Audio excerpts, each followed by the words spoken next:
I uh, I love Will's story because it's our story, and it's a lot of what we're talking about today. Not volunteering, but we're just talking about a life of generosity, what that looks like as followers of Jesus, what that looks like. You might not be a follower of Jesus. You're here today. This might be your home, like your church home, as you explore who Christ is, or maybe you're dragged along by someone today. And I just want to be really clear up front as we look at this kind of middle part of this series we're in. It's a family meeting month for Eastwind Community Church. We're talking about our building campaign, but we're doing it really in the framework of what it looks like to be for you fill in the blank, for your family, for your job, for your neighborhood, for the clubs, hobbies, interests, schools, hallways you're part of, for your own hearts, for Treasure Valley, for the nonprofit partners we have. Like, what does a life of faith look like when it's lived for? So that's really, at the end of the day, it's a generosity conversation. And we're going to walk down that road. But the family meeting part of it, and if you're new with us today or you're coming back in after a time, this is the part where we're spending a few minutes talking specifically about something very important to our heart as a church community. It's called Let's Build Our Future. And this is, Let's Build Our Future really launches next week. And I'll get in and kind of tell you what that looks like. But it launches next week with our pledge cards. And many of you who call Eastwind home, you have one of these. You've taken it home. You've been praying over this process. Next week, we want to gather these as a church community. And then on the first Sunday in November, we're going to celebrate what God's doing in our midst. So I want to talk a little bit about this process and what this looks like for us. I want to start like this. If you have your message notes, inside is a letter that I put together. I'm just going to read it to you. So if you have it, you want to follow along, that might be helpful. But I think this gives you a snapshot of what this whole conversation is, right? So we started back, we've been talking about expansion for about 3 years. And we started back in the spring, we took this survey of our community. And this is a follow-up to that as we're now in the fundraising phase of this conversation. Dear Eastwind family, thank you for the heartfelt participation in our recent congregational assessment. With over 350 responses, so we believe about 600 of you were represented, 600 adults, not your kids as well, but were represented in that. Your feedback gave us a clear and encouraging picture of where we are and where God is leading us. Your love for Eastwind, your passion for our mission to follow Jesus, love our neighbors and reach the next generation, and your desire to steward this next chapter well are truly inspiring. Your responses revealed a deep love and strong commitment to our church family. Many of you expressed excitement about the vision to grow while also raising thoughtful questions about debt, leadership, and how to preserve the relational culture that makes Eastwind feel like home. We heard your call for wisdom, transparency, and trust, and we're listening. As Eastwind's leaders, we believe this season calls for bold steps grounded in integrity and clarity. Really, every season calls for those things, but we want you to understand the why behind the steps we're taking and how we're responding to your feedback. So what we're about to do. We are launching a unified campaign to expand both our worship space and our children's and youth areas at the same time. The goal, to create more room for people to experience Jesus, build community, grow in faith, now and into the future. The financial picture is this. The total cost of the project is, the first phase of the project, the total cost is estimated to be $7.5 to $8 million. Our goal is to raise at least $2.5 million through this campaign. That was from the results of the survey that many of you took. This will significantly reduce the amount we need to finance, reflecting your desire for wise stewardship and manageable debt. The transformation we envision. Okay, the first is this, a larger worship space. I want to tell you, last service, this is our most crowded service. We have 3 across the morning and 2 online. But last service was less crowded than this, and somebody came in, someone who attends here, this is their church home. They came in, and about 5 minutes later, they walked back out, and they said to Dee, our student pastor, and myself, they said, you know what, I'm just going to come back next week. There just aren't any seats. And it just makes you realize some of you, you're like, you don't want to sit right next to who you're sitting. Like, you would like a 5 feet gap between you and everybody. Like, we all have different social comfort levels. We have to be so mindful that just because there's some seats here and there and there and there, it is hard to find a place to sit, a place to park. And we just realize this has been our trend, and it's not going anywhere but in one direction. And we have to be intentional and thoughtful about tackling it. So what we're doing, our current auditorium is full at peak times. The new space will seat 2.5 times more people. We're looking at seating for about 700 people, helping us meet growing needs while preserving intimacy, also expanding our children and youth spaces. The first phase includes significant additional square footage for our kids and youth. The final phase is a whole kids and youth wing for our families, right? We want kids and students, they need safe, age-appropriate environments to grow in faith. We'll remodel and expand current areas to support the next generation. The new auditorium will go right over here on our property line where our current kids and youth spaces are. Once that's completed and we relocate there, this building, 3,600 square feet, and this room right here immediately becomes exclusively available to our students and our kids. So they gain that square footage right away in addition to the other movements we're going to make. A welcoming lobby and connection area. It doesn't seem like a very exciting thing to put in a letter, but y'all know you need it, right? You got to have a place like get your coffee, say hi to a friend, check in a kid, meet your life group members, and that's tied to seats in the room. First impressions matter. Our expanded welcome center will create a warm, relational environment from the moment people arrive. And then the infrastructure and connection. I talk about the simple beauty, right? This church. I've been here just over 5 years. And a couple weeks ago, I said how some of the feedback in our building project people would bring up is, let's not make it too fancy. And my thought, as like I've been a pastor a long time, and this is the 4th church I've served. I go, this is like the fanciest church I've ever been in. Okay, just look up real quick.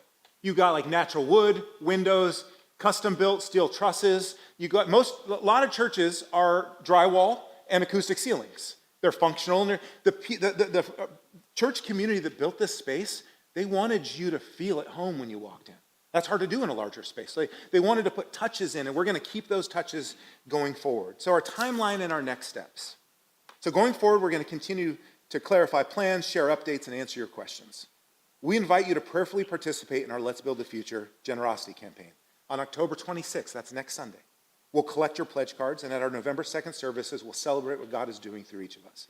Once support is strong enough, construction will begin with the goal of moving forward swiftly and responsibly. Why this matters, and I'll end here. Many of you affirmed that our growth is a gift from God. And with that gift comes the responsibility to protect what matters most, the people who make up any community, right? They're always the most important thing. The mission, to inspire each other to follow Jesus and deepen our faith and relationship with him, to love our neighbors, to reach the next generation, and our call to reach the next generation. This isn't just about building a building. It's about creating space for more stories of faith and hope and healing to unfold. I hope you'll take that home. I hope you, if this is your church community, let me be really clear about that. If this isn't your church community, you're in a family meeting right now. You're like you slept over last night and it's just happened. Okay? So we're in that. We're going to jump into the scriptures in a minute. We're going to walk through that. But this is our call. This is what, for my family, for your family, for you, if you're single or if you're in roommates that are connected with this church, let's talk about it in our life groups and pray about it and say, how am I going to step into my part in this process? Now, each week I've done a few questions. It just came up in the survey process. So here's the questions, and then we'll wrap up our family meeting. The first is this, just looking at what about our connection to the view? We value the connection to the view. I understand that we feel connected to God and community by just how we're open here. Now, we did recently cover these lower windows. We're trying to work some things out and figure some things out because we have 2 online services that really represent our 3rd largest community, and they're very consistent. They're places people connect when they're not here. There are some folks who have family in town. When they visit, this is their church home, and when they go away, they dial in. But if you just pause for a moment, our connection to Southeast Boise is beautiful. Now, here's the first phase of the design. You can see our existing sanctuary, the auditorium in the middle there. That's the space we're at right now. All that light blue is existing square footage we're not going to touch in the first phase. We own that square footage. It's relatively free. We paid for it already, and we want to put it to use. The dark blue, that's all new square footage, about 15,000 square feet that we'll be putting in, tucking it on our property line. The challenge is the first church that built this, they built it for primo view. This is the space. But this space is designed structurally that it can't be expanded. So we'd have to tear it to the ground. We thought a lot about the stewardship of that. Tearing down such a perfect space that can be repurposed right away. So we've talked with our architect, and if you shift over to that wedge, the new auditorium, we've said we have to stay connected. It's part of like how we share the hope of Christ. We have to stay connected. And sometimes I'm boring as anything. You need a window to look out during that time, right? So we just need that space. So that west wall, which is the wall over here, our architect is really working at designing as much window space on that wall as possible and looking at the angles and the rotation that we'll see upwards of 70% of those seats will have a nice view to the foothills. There will be seats that won't. That will have less of a view. You have to turn your head a little bit to look, okay? But this has been, our architect is tasked with this. They know we don't just want useful space. There's something that's the heart of this place. The people who come to the table, we're asking them to work with us on it. Another question is, how are decisions made? Really easy. I just sit in my office and I come up with ideas. We are not a member-holding church. So there's not a membership class, there's not a membership role or a membership list. We're a board-led church. That means that there's a group of lay leaders who for a season, 3 years at a time, come together to steward the leadership of this church. I am part of that board. I'm also submitted to that board. So I lead our staff, and the board holds me accountable to our mission to inspire each other to follow Jesus and deepen our faith and relationship with him, to love our neighbors and to reach the next generation, to our vision to be a church that unchurched people know they can be part of. Right? And our 5 pillars: Sunday morning services, kids and youth, life groups, serving in the church, and being for the city. So that's how we operate together. One way you can support the board, and many of you will probably come and go in seasons of board leadership because they have 3-year terms they serve on, which they can renew one time. Our current board is really trying to stay through this building process and work that out. You can pray for the leadership of this church. You can pray for wisdom.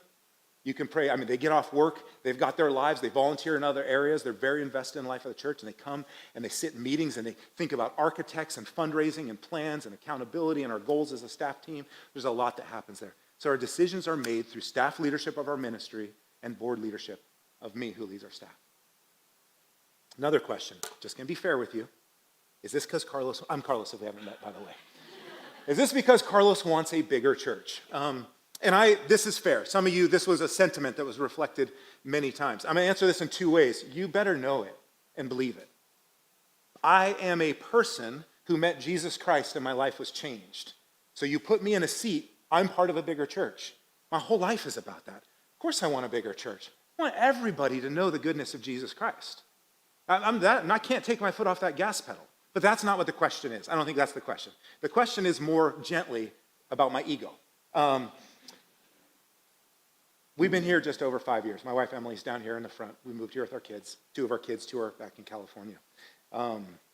It's the smallest church. When we started, it was the smallest church we'd ever been part of. I learned how to be a pastor. I thought I was a good leader, but I don't know if I knew how to be a pastor.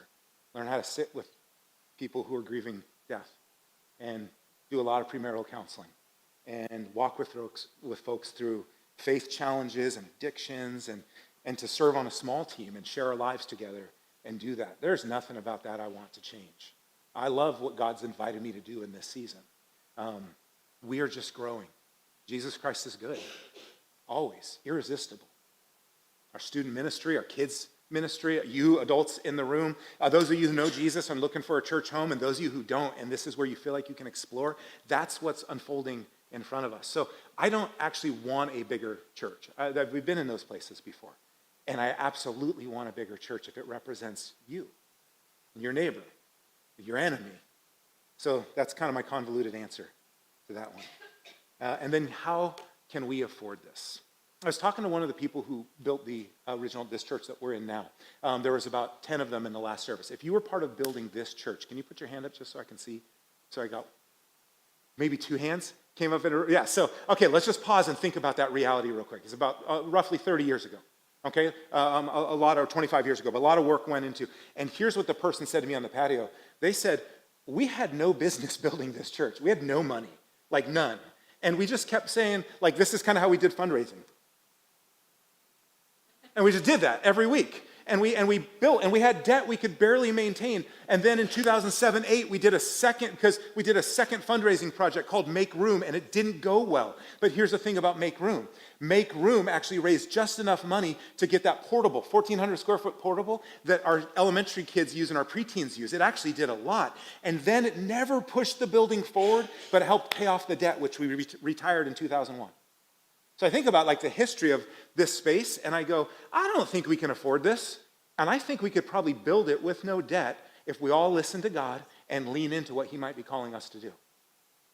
I don't know, we're going to walk that road. Because our big picture is this. Trust God. That's just the life of faith. Dream big. It's easy to be half-measured people, right? Like, especially when it comes to things like this. Build here. We're Southeast Boise Church right here in Surprise Way. We have 3.5 acres with 5 Idaho Power acres that we can park on. Okay? Want to be really, this is where we are. And find partners to dream with us. We've got a great architect, LKV, which is over in Bound Crossing. They're pouring their heart into this place. They've come and sat in this room. They get the picture. So before I jump into the series, that's family meeting, okay? I wanted to give you that. Here's the task for those of you that would say, like, I'm an Eastwinder. If you don't have one of these, take it home today. We're staying like paper. Analog's not the right word, but we're analog. We're not going digital yet. We'll have a website and other things tied to this, but right now we just want you to have this in front of you and pray like we're having to do in my home. Talk about it. Or where are we at? What does this look like in our finances? What decisions do we have to make going forward? It's a 3-year capital campaign. Our goal is $2.5 million. Right now, as we come to the table, I get excited about who our leadership is and their investment. Between our board and our staff starting these conversations, we have close to $200,000 invested in your leadership. That's really good because you don't want a leadership that goes, let's build a church. Okay, Carlos, you tell everybody and get some money for it. No, they're wrestling with themselves, what it looks like for them to invest in this project, to make choices. In addition to that, we're approaching $1 million in pledges at this point. Some people have been turning pledges in. That does not represent a lot of pledges. There's hundreds of you yet to come to the table with this. So I'm very excited about where we're at. Next week, we're collecting these. We're going to ask you to bring these back next week. We're going to ask you to wrestle all week with this because the first Sunday in November, we want to celebrate together. Or have like a time of spiritual reckoning and go, let's figure this out, everybody. What are we going to do going forward? But I think it's going to be a celebration. All right, so that's our task going forward. I want to pray for us real quick before we move on out of the family meeting and then explore what it looks like, what we can learn from some of the building projects in Scripture that we've been looking at. So, Father, we want to be responsive to who you are. There's no arm twisting, Lord. There's generosity and grace that we receive first. But we thank you for your goodness. We thank you for your love. We thank you for the faith of a small group of people who built this building. Where this week, 80 junior high kids come around, 60 high school kids, and 40 preteens. And on Sunday morning, 600 adults will gather here with 180 kids and students. It's just wild what you're doing. And Lord, it's our time. I think there was only 1 or 2 hands that went up in this room. Give us the faith of that generation that built this church to build something for somebody we may never meet. Would you guide the hearts in this room? Lord, we lean into what we've talked about the last few weeks. Those who were willing. Some didn't give, but everybody was invited to draw closer to you. Give us willing hearts and give us freedom, Lord. I just want to pray as a pastor here, no shame, no guilt, no no twisting arms. Just goodness. In Jesus' name, amen. Okay, so those of you who got trapped in a moment, you know a little bit about what we're about and what we're doing. We're going to jump in now and just finish our time up going back to the conversation we've been in that ties into this. It's a conversation about money. I want to be really upfront at the top of it because money is an everybody opportunity for us. Here's what I mean by that. Money's hard in church because churches are not always transparent or clear and you wonder how it works out and you have less control over. Giving to a church is like giving to like a managed mutual fund. Where it's kind of managed for you and then you get to see the benefit of the fruit versus having a lot of say in how everything goes and moves. And a lot of you have bad experiences. The downside of all of that is, but money's a human thing. And we are trying to figure out how to be human and love God and be with God and have him guide our lives. So we have to be able to talk about money. It's an all play, really. Just about every single thing we do in our lives, maybe it's not about money, but it needs money to get there. So how do we deal with that in our human hearts, right? And how do we be for our city when maybe we carry anxiety about our financial future or uncertainty about our ability to earn, or we come out of a scarcity background, not having enough, or this constant worry that no matter how much I have, I won't have enough. Some kind of twisted views we have about who's responsible and who's not and what the wealthy need to do here versus those who aren't wealthy need to do here. There's a lot we have to walk through.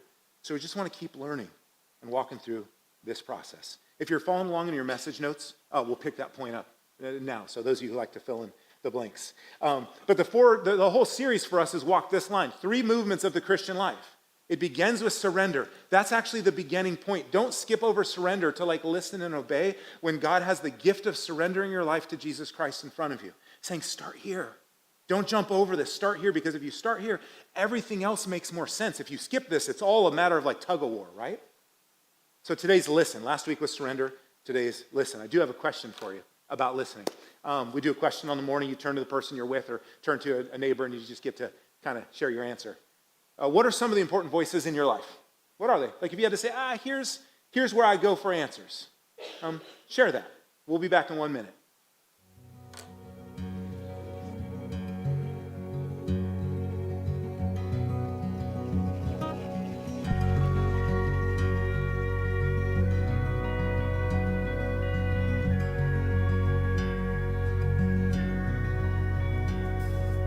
Stand on the shores of the side unseen. The substance of dwells in me. Cause my natural eyes on the ghost skin deep. But the eyes of my heart anchor and see. Plumbing the depths to the place in between. The tangible world and the land of a dream. Because everything here ain't quite what it seems. There's more beneath the appearance of things. A beggar could be king within the shadows of a wing. Yeah, wisdom will honor everyone who will learn to listen, to love, and to pray, and discern, and to do the right thing even when it hurts. All right, take 10 seconds.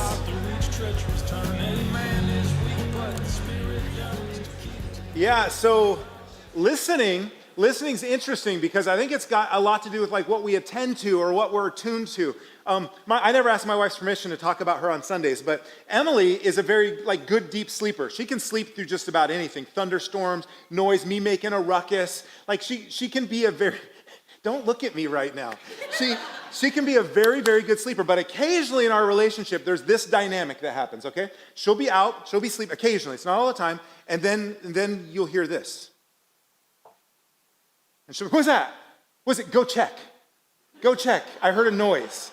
And I'm like, okay, you can sleep through so much and you heard this? That could be anything. And now you're relying on my skills to go confront an intruder? Let's just stay up here and lock the door and hide under the covers. I don't know how, but it's interesting. When it comes to listening, I don't know why, like, she's not a fear-filled person or anything, but every now and then something just gets her, and she'll like, go check that out. Go. And I think listening's interesting because you can have so much around you, noise, voices, important things, and you can go, I don't hear any of that, but what you want to hear, you hear. You're tuned into it. And so today is really a conversation about learning to hear the voice that matters the most. And we're going to look at the life of David and a build project David was part of and how he heard the voice that matters the most. Now, last week we talked about surrendering. And in my life group, we were talking about this open-handed imagery of like surrender kind of being this picture of saying, God, everything I have belongs to you. Right? So, God, everything I have belongs to you. But someone in my group brought up this point. They said, yeah, but there's two directions there. There is the giving, like, God, I give my life to you. But then there's also the receiving, that God says, I'm so glad your hands are open. I've been wanting to give you something. But they've been kind of full. And I try to give it to you, and you just can't receive it. And I just love the idea of that gift of surrender. And so let's talk then. If we go from surrender, hands open to receive from God, then we move to listen, which is just slowing down long enough to hear what God might say back. Now, if you're not a follower of Jesus, if you maybe don't believe in a God, okay, still, listening is slowing down long enough to hear, and we believe you want to hear the most important voice. It's what God might say, what God might say back. So our prayer in this series has been pretty straightforward. Is God, what do you want to do through me to accomplish your will for your church? This isn't your church, or you could just say, God, what do you want to do through me to accomplish your will? That is the listening prayer. That's the surrendered prayer. And then next week, we'll talk about that being the obedient prayer. So even though we started talking about a building and square footage and views and expansion, and it is a money series, it's not overtly about money. It's really about your heart and the process of following Jesus. Hearing from God, because hearing from God is very common in the Bible. It's very common in the scriptures. And some of you know, you could just run this list, but I just want to give you a survey, right? Adam walked with God in the garden. There's conversation that takes place between his maker and himself. And so the story of who God is and who we are begins with listening to God, a relationship that includes listening and finding the voice of God. Noah heard God about the ark. Noah heard the voice of God, and there was this conversation that unfolded.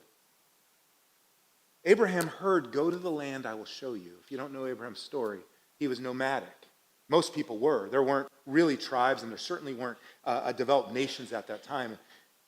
Abraham heard God say, I'm going to make you a family. I'm going to make your family so large it's going to be like a tribe. It's actually going to be so full it's going to be a nation. And that nation is going to bring to the world a blessing, Jesus Christ. Moses heard God from a burning bush.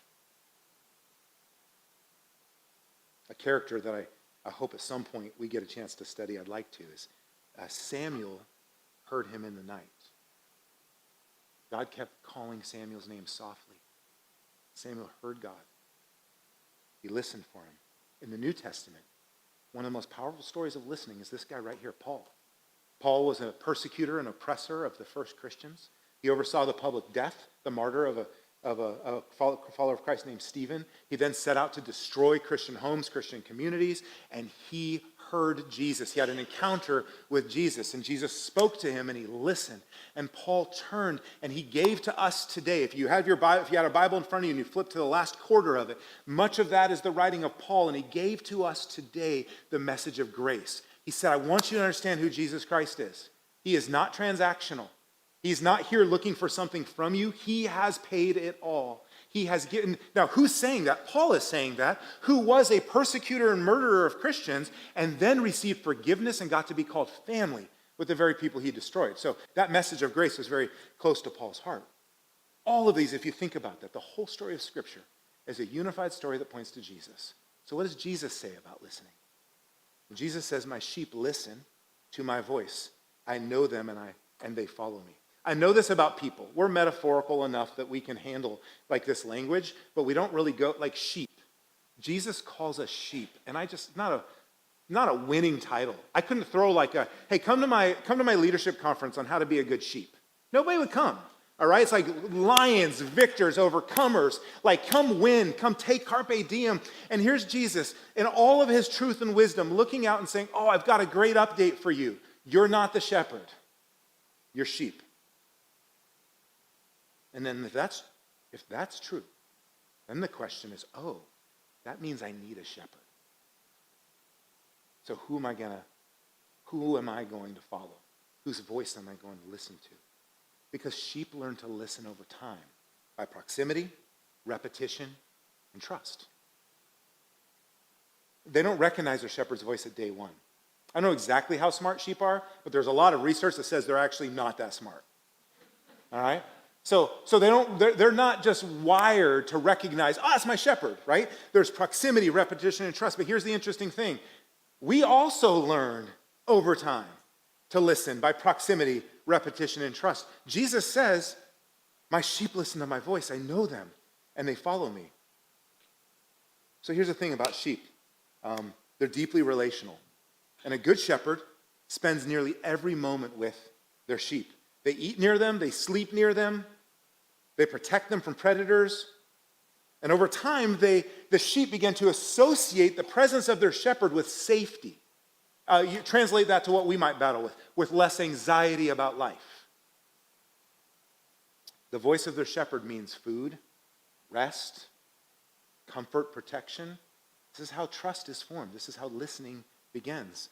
Some things, if you look and study up on shepherds, because I don't know a lot about them, right, or sheep, leading up to any conversation about them. Shepherds, especially in the ancient, Near Eastern shepherding practices, shepherds would use the same call every day.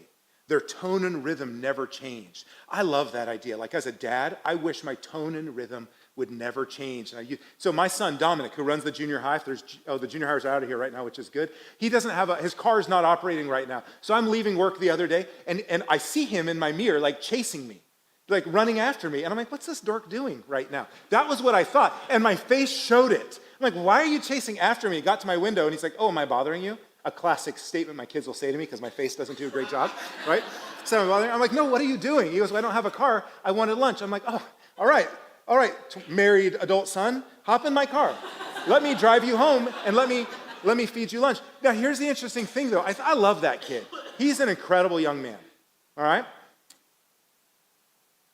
But he doesn't get the benefit of the Good Shepherd. As his dad, my tone and rhythm are all over the place. But a good shepherd, their tone and rhythm don't change. Through repetition, the sheep learn to recognize a voice that belongs to the one that is for them. Jesus goes on to say, if a stranger comes and tries to call the sheep, they'll know it's a stranger and they won't listen. And that's what I want for me. That's what I want for our community. Wouldn't that be great if we knew the voice of Jesus and we could distinguish it from all the other voices that are calling to us? So as we think about Jesus' words, about the reality that there's proximity, spending time with him, that there's repetition. What this might look like for us. And repetition, if you're a follower of Jesus, would be a daily time in the scriptures. A daily habit of opening the Bible and reading it, and a daily habit of prayer. Opening the Bible and reading, it's challenging. I get to spend my days doing that. It's something I look forward to. It's an opportunity that I have. But a lot of you, it's like, I got up, I got to do this, I got to get to work. Where am I supposed to fit this in? There are a lot of tools out there. We've done several sermon series that speak to those tools, but I just want to say this to those of you who feel stuck. Begin with Jesus. Matthew, Mark, Luke, and John, the 4 accounts of the life of Jesus. If you're just like, where do I start? I maybe recommend open up to Mark. It's short. You can read through it. You can learn all about Jesus, the Good Shepherd. All right, but let's say you want to dig a little deeper. Well, then Luke or Matthew. I would choose Luke over Matthew. You should go through all 4 of them. But I just want to tell you, you want to fall in love with Jesus, you got to spend some time in John. It's where you're introduced to him. In the beginning was the Word, and the Word was with God, and the Word was God in the beginning. In him was the light. There was no darkness. He actually came. The darkness tried to overcome him, and it couldn't. He was the light of men and women. That's the opening sentence. And I go, tell me more. Tell me more. If this is real, I got to know. So start there. Find that daily habit. And if you go, yeah, but there's a lot of Bible. What do I do next? Then I recommend flip to the middle, to the Psalms. It's the track list. It's the music, right? It's poetry and music. And begin to understand this like dirt under your nails, ugly reality of that we're just not like God and we have a hard time understanding him, but he loves us. And read those Psalms. We need this daily habit in the scriptures. Proximity, repetition. We need daily prayer. We did a series on Sabbath. We need rest in our weekly lives. And you begin to see that God cares for your life, like the Good Shepherd. And you begin to trust him for provision. Listening really has to do with our proximity and trust of the voices that we're attending to. I think we learn to hear God's voice very much like that. And so God does not only speak in Scripture. We know that. He still guides. He still convicts. He still comforts. He still calls us. So how do we quiet our hearts? How do we walk through that? How do we explore that? I want to take you to a moment in the life of David. And we're going to move kind of quickly and explore this. If you don't know who David is, he is anointed by God to be the king. He's the one in the David and Goliath story. Young boy who overcomes insurmountable odds, puts his trust in God. But we're coming towards the end of his life. David wants to build a house for God called a temple. It's his heart's desire. He wants to be so near God. He's like, I want to build you this house. And God says to him, David, you fought too many battles. Your hands are too bloody. Your heart is too broken. I'm going to let your son Solomon build me a house. I think a lot about that. It's easy to read over and not imagine how disappointed David must have been. You ever put your heart into something? It's what you want more than anything. And then you're just like overtly told. Imagine being told by God, no. This isn't what you get to do. This one thing you want the most in all of your life. It's not for you, David. That was me. I don't know how I would have responded. I probably would have went and found another God to build a temple to, right? Something to prove my worth. Well, even though David wasn't allowed to build the temple, we can see in how he responds what it is like to be somebody who has listened to God over the entirety of his life. Many of the Psalms are David's, if you want to get a glimpse of how he listens. So we're in 1 Chronicles 29. Here is what we're told. Here's David's response to being told, no, you can't build the temple. Here's how he handles his money.